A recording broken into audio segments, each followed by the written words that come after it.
If you've ever peeked inside an old radio, you've probably seen what's called a vacuum tube. Vacuum tubes are those little cylinders of glass and metal that used to power everything from radios to radar. Today, they power the hobby of one of our neighbors. And Tom McArthur joins us now with another chapter in our weekly series. Tom? We're talking about these pups right here and somebody in Spokane who knows them very well. Tonight's neighbor runs the Spokane Tube Bank. It's a place where people deposit their old vacuum tubes, usually forever. To most of us, the obsolete vacuum tubes are junk. To tonight's neighbor, they are treasures. Vacuum tubes are capsules of history, steps of technology. And if you stop to listen to their individual stories, they are very interesting. Photographer Brad Booker and I stopped at the home of tonight's neighbor this morning. The first question bound to enter your mind when you step into Ray Kresek's basement is, what on earth is this?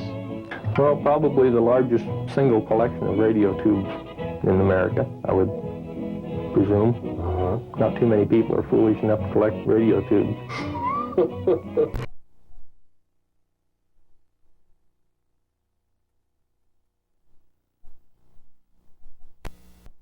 Byproduct, another hobby I have, amateur radio. And when my father moved to Spokane and shut down his radio store up in the Okanagan country, we were going to haul a bunch of tubes to the dump one day. And there were some pear-shaped tubes that came from the 1920s in that collection, and I just couldn't bring myself to hauling them to the dump, so I guess you can blame my father for this collection. The first vacuum tube was invented by Lee DeForest in 1906. DeForest called his invention the Audion tube. It's the big thing on the left. The tube made him the laughing stock of the world. He was indicted on federal charges for defrauding the public with a worthless device. This so-called worthless device is known today as the triode vacuum tube, the most developed, or the most valuable of all electronic discoveries. Paved the way for radio, TV, and the computer. History tells us DeForest had the last laugh as the world began to embrace a new gadget called the radio. The biggest tube in Ray's collection stands 5 feet tall. It used to stand next to 4 others like it at WSM Radio in Nashville, Tennessee. So that broadcast Minnie Pearl and the country music for miles around. Grand Ole Opry live, from one corner of America to the other.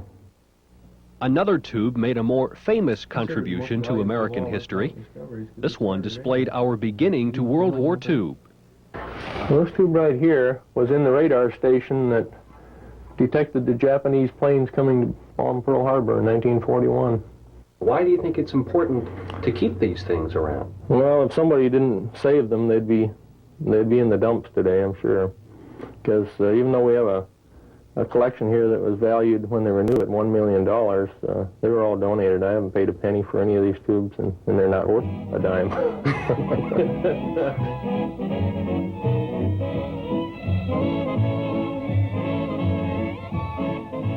A lot of nostalgia would be brought out if those early broadcast tubes could talk.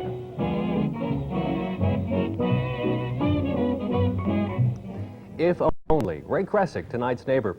Special thanks tonight to my colleague John Phillips for suggesting Ray as our neighbor tonight.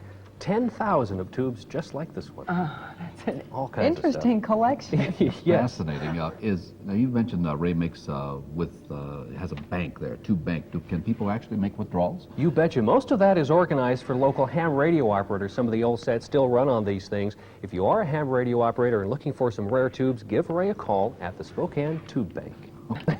Thanks, Tom.